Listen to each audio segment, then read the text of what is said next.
तो नमस्ते दोस्तों, आज के लिए कौन नई कहानी ला चुका हूँ जिसका शीर्षक है सिंह और सियार। आशा करता हूँ कि आपको ये कहानी पसंद आएगी और आपसे अंत तक देखेंगे। चलिए शुरू करते हैं। प्राचीन काल में हिमालय की एक पहाड़ी पर एक बहुत शक्तिशाली शेर रहता था। वह प्रतिदिन शिकार के लिए जाता था और अपनी भूख मिटाकर गुफा में लौट जाता था। एक दिन शेर एक भैंसे का शिकार करके और खाकर अपनी गुफा में लौट रहा था कि बीच रास्ते में उसने एक मरियल सियार को देखा। शेर को देखते ही सियार ने उसे आदर से प्रणाम किया।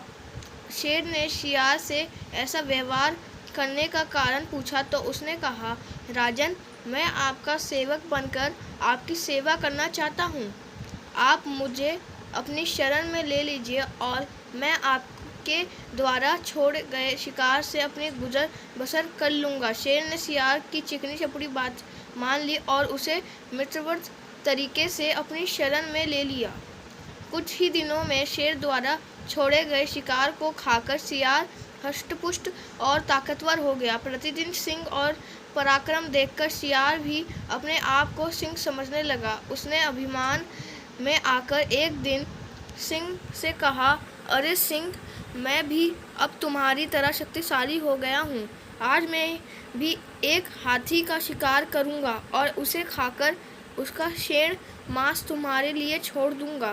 सिंह ने सियार की बातों का बुरा नहीं माना, क्योंकि सिंह सियार को अपने मित्र के रूप में देखता था और उसे एक ऐसा जोखिम भरा साहसिक कार्य करने से मना भी किया। अहंकारी सियार ने शेर की बात मानी और पहाड़ की चोटी पर चढ़ गया और चारों ओर हाथियों के झुंड की खोज करने लगा। उसने पहाड़ी के तल पर हाथियों का एक छोटा समूह देखा। हाथियों के उस झुंड को देखकर उसने भी सिंह की दहाड़ के समान 3 बार सियार की आवाज़ की और एक हाथी पर कूद पड़ा। उत्तेजित होकर सियार ने छलांग लगाई, लेकिन वह हाथी के सिर के बजाय पैरों में गिर गया। उस हाथी ने अपनी मस्तानी चाल में अपना कदम उठाया और सियार की सिर पर रखकर आगे बढ़ गया।